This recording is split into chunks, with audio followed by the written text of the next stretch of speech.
Marcus Aurelius is one of the most famous and well-known Stoic philosophers of all time. He was a Roman emperor from 161 to 180 after Christ, and he was the last ruler from a line later known as the Five Good Emperors. He was in one of the highest positions of power in the world at the time, and would have access to the realization of all his temptations and desires should he wish for them, but instead, he dedicated his life to fairness and justice. During his rule, Aurelius found the time to construct a series of autobiographical writings, now known as the Meditations, which has become one of the most important texts within Stoic philosophy. In the Meditations, Aurelius describes guides on how to improve oneself. These were mostly focused on taking a cosmic perspective and critically analyzing your judgment on yourself and others. As a leader of a powerful empire that experienced multiple wars during his rule, Aurelius used his own Stoic philosophy to let go of stress and worries, and to be the very best and reliable leader he could be. Stoicism is an ancient and incredibly famous philosophy that, aside from a theory, is also a truly inspiring way of thinking and living. The Stoics strongly believed that doing the right thing was the key to individual happiness, and that in order to do the right thing, sound judgment and clear rational thinking was necessary. So with that in mind, in this video, we will talk about how you can develop a rational mind through 5 important lessons that can help you think more clearly from the teachings of Marcus Aurelius. Before we continue, check your channel subscription. It is very important that you are subscribed. Click Be a Member to support us and encourage us to make more videos.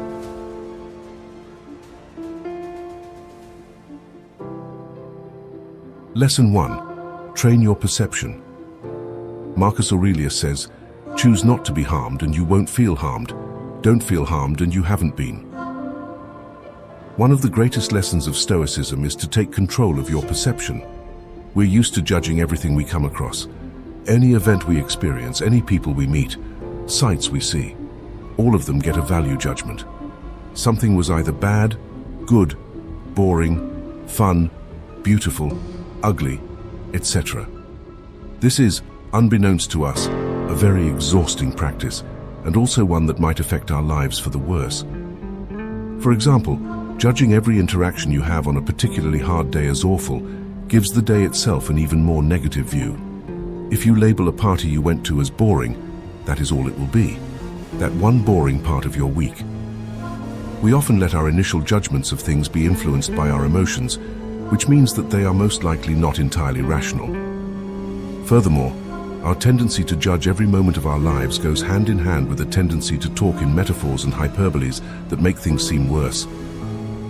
If you get dumped by your partner, you might say your ex broke your heart, instead of the fundamental fact that they no longer feel for you the way they used to.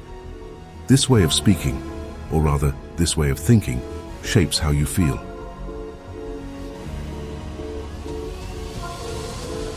It is not the actual event that makes you feel bad, but rather the way you unconsciously choose to think about it. The Stoics, in contrast, encourage people to be careful to judge everything you come across and the things that you do, and one of the ways to be careful is to undo your judgments, which essentially means to look past them, to be able to forget your first instinct, and to judge something through a more optimistic and reasonable lens. You can try to reframe that boring party in your mind as an event where you got to see a new place and meet some new people. Okay, afterwards you might note that you didn't really resonate with anyone, but you didn't go in with the expectation of negativity. As such, practicing not to judge everything based on your first instinct and emotion is the very best way to start training your perception on life. Whenever you think about anything in an opinionated way, try to ask yourself, is this rational? What have I based my opinion on? Is there a better or more positive way to interpret this? Marcus Aurelius stressed that harms can only be if you consider them as harms. This means that any hard experience you went through seems harder and worse, the harder and worse you consider it to be. As such, you have complete control over how much certain situations affect you. The Stoics also encourage you to see every bad thing that happens as an opportunity or source for good. As an exercise of training your perspective in a Stoic way, there is a challenge called turning the obstacle upside down. When a new co-worker is a slow learner and their mistakes affect the company's profits, you might feel frustration. This co-worker is an obstacle to what you are trying to achieve: effectiveness, efficiency, and profit. However, this situation can also be an opportunity for good. It is an opportunity for you to exercise and practice patience, to become a better teacher, to learn how to integrate new people into the company, and how to handle stressful times. All of these are skills that will also be useful later and should also help you increase profits in the long run as well. On this subject, Marcus Aurelius famously said, "The impediment to action advances action. What stands in the way becomes the way." So, all in all, instead of judging everything you come across in an exaggerated sense, take the time to look at things as they objectively are, and you might find that life is simpler and clearer than you thought. Every situation has a more positive interpretation and a more negative one. When you adjust your mindset accordingly, you will find that nothing bothers you as much as it used to, and you will get through life much more easily. 2. Learn to control your emotions. Marcus Aurelius advises us to stop letting your emotions override what your mind tells you. Stop being hypocritical, self-centered, irritable. Acting out of emotion is often depicted as a stark contrast to acting rationally, and this is not without reason. There is nothing that clouds our judgment more than our own emotions can. So if you want to think clearly at all times, one of the most important skills to master is the ability to control your emotions. According to Marcus Aurelius, the emotion of anger in particular does us more harm than good. Contrary to what many people seem to think or try, controlling your emotions does not mean suppressing them. When you feel intense anger as a result of a betrayal, you cannot control this anger by denying its existence to yourself or others, or by pretending you're fine. It will still be there, no matter how deep down you push it. Instead, controlling emotions such as anger is, according to the Stoics, done by redirecting emotions. So when you are next experiencing anger, ask yourself what you can do with that anger. Yelling at the one who hurt you might seem tempting, but will it help you lessen your hurt or better your situation? Will it help the one who betrayed you be better? In short, think about what you are tempted to do and then ask yourself if it is helpful. If not, find ways to express your emotions that are helpful. Maybe you can achieve better results by calmly talking with the one who hurt you, explaining your feelings, and trying to see their side. You could also journal, take part in physical exercise, get lost in a video game, or anything else that might help you let go of your anger afterward. For another example, take anxiety or fear. You cannot simply push it down, but you can redirect it. Instead of letting anxiety paralyze you, you can use it to challenge yourself to take those actions that make you feel it and acknowledge its existence throughout. Let's say you're too scared to ask your boss for a raise. Lots of people see such fear as a reason not to do something, and they allow themselves to be stopped by their anxieties. Others might be able to go through with it and regard their anxiety as something that is in the way and needs to be pushed down and ignored. But neither has to be the case. Instead, your fear is something that can be expressed healthily and maybe even end up being helpful. For example, this fear makes you think about everything that can go wrong, which can lead you to consider all the possible questions your boss might ask, all the counter-arguments you might get to hear. This way you can brace for them and form a plan for each possible scenario. But most importantly, the fear provides a positive motivation to go through with it, to challenge yourself and grow as a person, to prove to yourself that you can, to make the step not despite your fear, but partly because of it. And in that scenario, you can be aware of the anxiety throughout and think, how awesome that I'm trying this anyway. When you manage to redirect strong emotions with ease, you will be a calm person no matter what, and your emotions will never lessen your ability to think rationally and make smart decisions. Controlling your emotions is the key to a calmer mind. 3. Exercise the dichotomy of control. In the words of Marcus Aurelius, you have power over your mind, not outside events. Realize this, and you will find strength. The dichotomy of control is the distinction between what we can control and what we cannot. For example, the weather, traffic issues, or what people think about you are all outside of your control. But how you dress, at what time you leave, and the kind of people you surround yourself with, that you can control. So whenever you face a situation that makes you feel a certain way, ask yourself, what can I control? Whatever you can control is a reason to act. Whatever you cannot control, you should learn to accept and embrace without letting it affect you. Learning to distinguish these two things and act accordingly can clear your mind instantly. A very important part of the dichotomy of control is amor fati, or translated, love for fate. When you embrace life and all the circumstances it brings you, you will always love life. You cannot escape fate or decide circumstances that are out of your control, but you can choose to love your life no matter what. If you find that you are rejected for a job you have wanted for years, you might think there is no redemption in such a situation. You wanted the job, tried and failed. You couldn't possibly pretend to love fate in a circumstance like this. However, this is a misunderstanding. Instead of viewing the fact you didn't fulfill your ambition purely as a negative, investigate what led to the negative result and use it to make a positive move.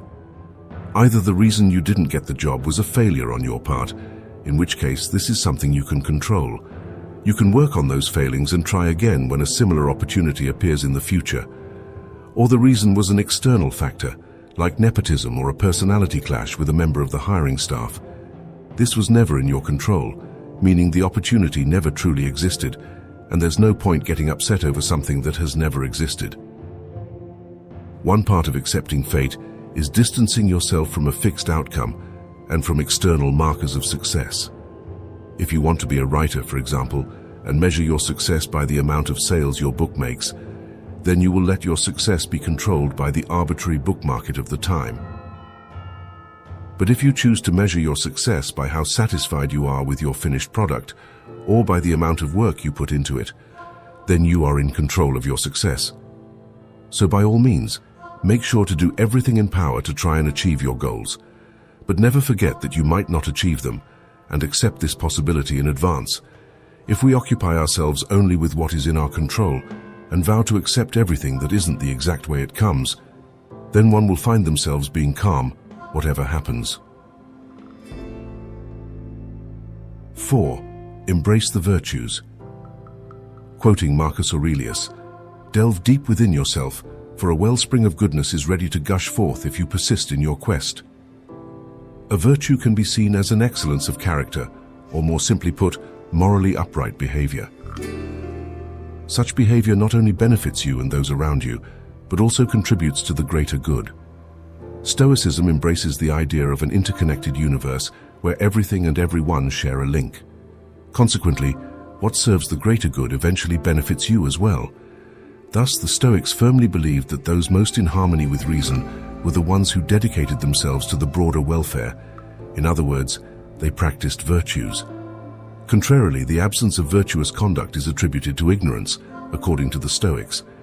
When life propels you into unforeseen circumstances, virtues can be your guiding stars, directing you on the right path and keeping you grounded. This is why individuals most enriched with virtues often emanate tranquility and composure. To embody virtuous qualities, one must internalize the 4 cardinal virtues of Stoicism: wisdom, justice, temperance, and courage. In the Stoic perspective, wisdom is the ability to distinguish between good, bad, neutral, and everything in between. It entails transcending the sway of emotions, allowing reason to govern what is morally just. Confronted with a dilemma, wisdom empowers you to analyze both options with a clear mind. Next comes justice. Wisdom is the foundation of justice, entailing a commitment to what is right and equitable for both oneself and others. The Stoics regarded it as a duty towards oneself, fellow humans, and society as a whole. Courage, the third virtue, enables action even in the face of personal fear. It propels you to act for the greater good or undertake tasks despite uncertainty about the outcome. Courage doesn't entail the eradication of fear, desire, or anxiety, but rather the conscious decision to proceed, surmounting emotional barriers. Lastly, temperance. Also known as moderation, temperance signifies maintaining a balanced path between extremes. It's about exercising self-control, restraint, and discipline. Marcus Aurelius highlighted the human trait of self-regulation, setting us apart from animals. Temperance prioritizes long-term well-being over fleeting gratification. Consider a mundane example, a bag of chips. Indulging in the entire bag might bring momentary pleasure, yet it jeopardizes health and even mood. Here, exercising temperance means pausing after a few bites. Wisdom is instrumental in gauging the right amount to consume before stopping. Stoicism categorizes things and actions into goods, evils, and indifference. Seeking the good, avoiding evil, and embracing indifference according to personal preference were guiding principles. Departing from these virtues equated to fostering evil, stealing, disrespecting, recklessness, or abstaining from good. Indifferent actions such as taking a leisurely stroll did neither. These principles offer more than just personal betterment. They foster a state of serene composure. Aligning your actions with these virtues ensures you always tread the path of righteousness, guided by reason, and thus cultivating a tranquil mind. 5. Embrace a broader perspective. In our concluding quote from Marcus Aurelius, he eloquently echoes Plato's wisdom. Whenever you want to talk about people, it's best to take a bird's-eye view and see everything all at once. Adopting a wide-angle view is a remarkably vital aspect of achieving mental clarity. In the hustle and bustle of life, we often find ourselves entrenched in the midst of every issue, each challenge feeling as if it carries the weight of the world. Imagine being part of a small crowd. It might appear as if the entire city is suffocating in congestion. Yet, shifting your vantage point just a few steps away can reveal an entirely different reality. In essence, when we detach and contemplate the grand tapestry of our world and existence, we realize how minute our personal experiences are and how infinitesimal we are in the vast scheme of things. This shift in perspective unveils the expansive realm beyond our immediate encounter. Often people overlook the truth that their own encounters and viewpoints aren't the only ones deserving of consideration, even within their own lives. Consider someone who's had an unfavorable experience with dogs. They might find it challenging to fathom that dogs could be cherished companions to others, unless they deliberately acknowledge the possibility of diverse experiences. From time to time, it's imperative to step back and inquire, what am I neglecting or failing to grasp? This introspective practice bears multiple benefits. For instance, envisage having to choose between remaining in your current job or pursuing a newly available position elsewhere. Such a decision might seem daunting, especially if you're uncertain whether either option will fulfill your aspirations. While your current job offers stability and you're wary of the additional responsibilities tied to a promotion, the allure of a better salary beckons. You might feel ensnared within this dilemma. However, a wealth of untapped prospects lies beneath the surface.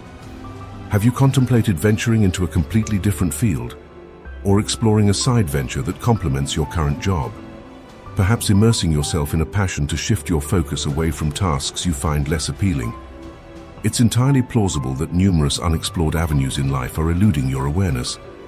Adopting a panoramic perspective, rather than fixating solely on immediate concerns, significantly aids in informed decision-making.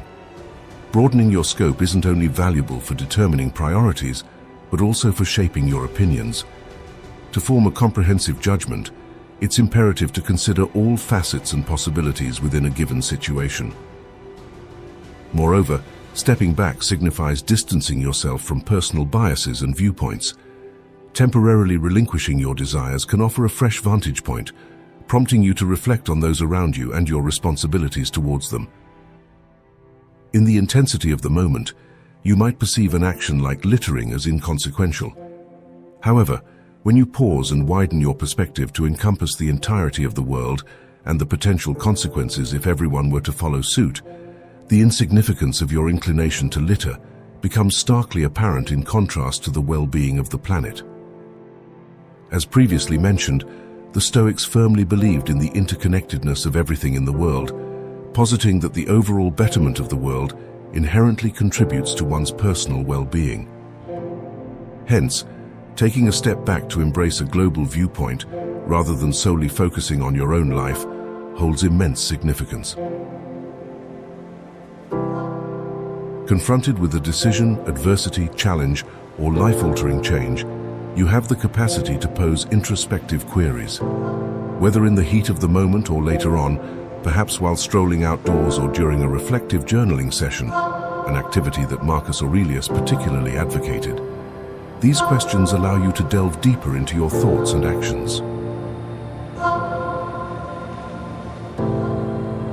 You might think that in the heat of the moment, littering is not a big deal. But when you step back and think of the entirety of the world, of the possibility of everybody else doing it, you finally see the smallness of your desire to litter in comparison to the well-being of the world. As said before, the Stoics thought that everything in the world is interconnected, and that the general well-being of the world improves your personal well-being as well. Thus, taking a step back and looking at the world as a whole instead of just your life is tremendously important. When facing a choice, hardship, problem, or change in life, you can inwardly ask yourself some questions. This can be in the moment or later on, perhaps when you're thinking through your day, whether while out for a walk or when journaling about them, something Aurelius was a particular fan of. The most common questions to ask yourself are, what could the long-term effects of my choice action be? How could someone else's perspective on this differ from mine? Do I know somebody in a similar situation or with similar goals to mine that could help? Does my choice action affect my well-being? Does it affect the well-being of those around me? Are there any choices I have not considered yet? Taking the time to consider all aspects of the world helps yourself in the way that it helps you understand your actions, thoughts, life, and choices more clearly. And it helps yourself in the way that it allows you to help the world. When you consider the whole picture, you will always have an overseeing view that leaves you free from unnecessary restraint, bias, or doubt.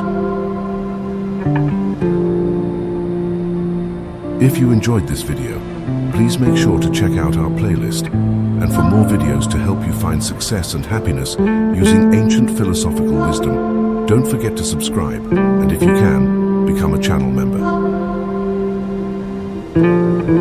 Thanks so much for watching. Stay with the Creator.